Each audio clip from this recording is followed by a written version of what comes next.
Pakistan aesthetic hair transplant centre advance pico laser technology کی بدولت جھائیوں اور براؤن دھبوں کا خاتمہ آپ کی جلد کو دے ایک نیا نکھار. نامور ایستھیٹک کنسلٹنٹ ڈاکٹر حنیف سعید کی زیر نگرانی. فون 0341 000 6060 0345 210 5338.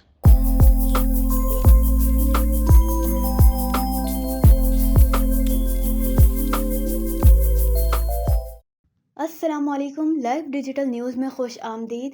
آپ نے اب تک ہمارے چینل کو سبسکرائب نہیں کیا ہے تو صحت کی خبروں سے باخبر رہنے کے لیے سبسکرائب اور بیل آئیکن کو پریس کر کے لائک بھی ضرور کر دیں. غزہ جنگ نیتن یاہو کے گلے پڑ گئی. اسرائیلی یرغمالیوں کے لواحقین کا پارلیمنٹ پر دھاوا. غزہ میں شہادتیں 25,000 سے تجاوز کر گئیں. بابری مسجد کے ملبے پر رام مندر کا افتتاح. پاکستان کی مذمت، اپوزیشن کا بائیکاٹ. راہل گاندھی کا دھرنا. زوپ آپریشن، 7 دہشت گرد ہلاک. کراچی کے مختلف علاقوں میں بارش، سردی کی شدت میں اضافہ. امریکہ اور کینیڈا میں بھی شدید سردی. کراچی کے بڑے سرکاری ہسپتالوں سے سی ٹی اسکین کے لیے لگایا جانے والا انجیکشن نایاب. غریب مریض جناح اور سول ہسپتال کے ان انجیکشنز کو خود خریدنے پر مجبور، جبکہ مذکورہ 3 سے 4 ہزار میں فروخت ہونے والا انجیکشن 8,000 روپے میں فروخت ہوئے. ڈرگ ایڈمنسٹریشن معاملے سے لا علم یا مبینہ ملی بھگت. اب آپ سراج الدین امجدی کی خصوصی رپورٹ ملاحظہ فرمائیں. السلام علیکم ورحمۃ اللہ وبرکاتہ. میں ہوں سراج الدین امجدی. ناظرین کرام، آج کی خصوصی رپورٹ میں نگراں وزیر اعلیٰ سندھ مقبول باقر کی محکمہ صحت میں جاری مداخلت بیجا. محکمہ صحت سندھ کا سب سے بڑا تدریسی سول اسپتال کراچی مافیا کے نرغے میں ڈرگ ایڈمنسٹریشن ساؤتھ کراچی غیر سرکاری ملازمین کے رحم و کرم پر مبنی ہے. ناظرین کرام، یہ باب الاسلام سندھ اللہ کے ولیوں کی سرزمین، جس نے تحریک پاکستان کی آئینی کامیابی کے لیے سندھ اسمبلی میں سب سے پہلے پاکستان کے قیام کی قرارداد منظور کی اور پیر صاحب پگارو اول کی قیادت میں ہرو سمیت سندھ کے عوام نے حریت و جرت کی جبر و استبداد اور برہمنوں اور فرنگیوں کے خلاف اپنے خون سے آزادی کی ایک نئی تاریخ رقم کی. لیکن آج یہ صوبہ بے آئین سرزمین اس وقت لگ رہا ہے جب ملک 8 فروری 2024 کے عام انتخابات کی طرف بڑھ رہا ہے. صوبہ سندھ میں غیر جانبدار شفاف انتخابات منعقد کرانے کے لیے جسٹس ریٹائرڈ مقبول باقر کی سربراہی میں ایک غیر سیاسی حکومت آئین پاکستان کی روشنی میں سابقہ روایت کے مطابق ملک کے دیگر صوبوں کی طرح سندھ میں بھی قائم ہوئی. لیکن مذکورہ حکومت کے محدود اختیارات کے حامل وزیر اعلیٰ اچانک اپنے اقدامات سے نہ صرف لامحدود اختیارات استعمال کرنے لگے، جس کا ملک کے مقتدر حلقوں نے نوٹس لیتے ہوئے نگراں وزیر اعلیٰ کے 2 پرنسپل سیکریٹریز کے یکے بعد دیگر تبادلے کر کے ان کی سرزنش کی.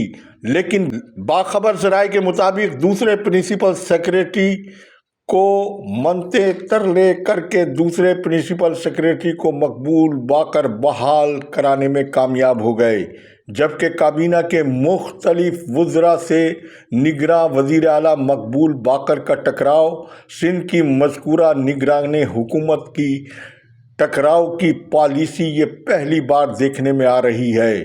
جبکہ وزارت صحت میں نجم شاہ کی جگہ اپنے ہمزلف ڈاکٹر منصور عباس رضوی کی تقرری اور وزیر صحت کی آئینی اور قانونی حیثیت اور اختیارات میں مداخلت سب کچھ ریکارڈ پر موجود ہے، اور اس میں بھی کوئی دو رائے نہیں کہ مقبول باقر 15 سال سے بار بار صوبے کے اقتدار میں رہنے والی حکومت کا وہ تسلسل ہے جس کی گواہی خود بلاول زرداری نے دی ہے.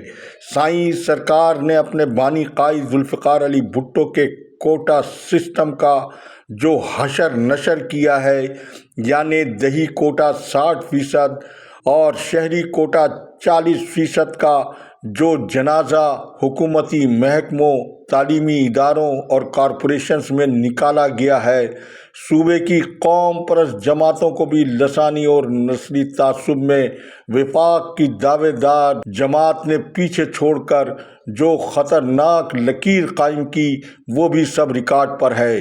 لیکن نگراں وزیر اعلیٰ نے جیالے وزیر اعلیٰ کی حیثیت سے صوبے میں مسلکی اقربا پروری کو جو ہوا دی اور اس ہوا کو مزید بھڑکانے کی جو کوشش کی ہے، یہ دونوں صورتحال موجودہ متحدہ پاکستان کی سالمیت کے لیے خطرے کی وہ گھنٹی ہے جس کا مظلوم نگراں وزیر صحت ڈاکٹر سعد خالد نیاز نے بہت محتاط انداز میں جو گفتگو کی ہے، پہلے آپ وہ اس ویڈیو کے ذریعے سماعت فرمائیں۔ سر، پہلے روبوٹک سرجری والے معاملہ اور اب جے ڈی سی کے فنڈ کی منظوری والے معاملے پر آپ کی اجازت کیوں نہیں لی گئی؟ آپ کیا سمجھتے ہیں کہ کابینہ میں جو اس طرح کا رویہ رکھا گیا، اس پر آپ کا کیا کہنا ہے؟ روبوٹ والا معاملہ تو حل ہو گیا ہے، کیونکہ اس کے اوپر بات کرنا تو میرے حساب سے ضروری ہوگا۔ جہاں تک یہ والا معاملہ ہے، یہ تو کوئی عجیب ہی چیز تھی جی، اس میں رول کو فالو نہیں کیا گیا۔ مجھے کیوں بائی پاس کیا گیا مجھے بھی سمجھ میں نہیں آ رہا۔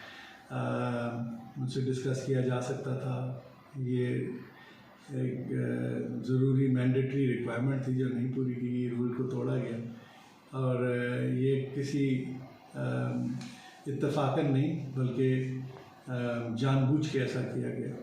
اور جب میں نے پوچھا تو مجھے یہی کہا گیا سیکرٹری صاحب کی طرف سے کہ جی مجھے سی ایم صاحب کے آفس کی طرف سے آرڈر تھے، ڈائریکٹ تھے، کسی نے کہا مجھے نہیں پتا۔ لیکن میں نہیں سمجھتا کہ یہ چیز صحیح تھی، اسی لیے کیبنٹ نے آج بڑا اچھا فیصلہ کیا ہے کہ اس کو واپس کر دیا۔ ناظرین کرام، بدلتا ہے رنگ آسماں کیسے کیسے۔ اب سیاست دانوں کے بعد محکمہ سے سندھ کے خلاف قانون انتظامی ڈاکٹر افسران بھی گرگٹ کی طرح رنگ بدلنے لگے، جس کا تازہ ترین احوال کچھ یوں ہے کہ ڈاکٹر رت کے ایم فوج سول اسپتال کراچی کے ایم ایس ڈاکٹر خالد بخاری کی جانب سے پیر کو یہ افواہیں سرگرم اور خبریں گردش میں رہیں، جہاں 2023 میں ریلیو کرائے جانے والے عبدالقیوم خان مروت کو سول اسپتال کراچی کے اسٹور کے اہم ٹیبلٹ کے شعبے کا تاج پہنانے کی اطلاعات ہے۔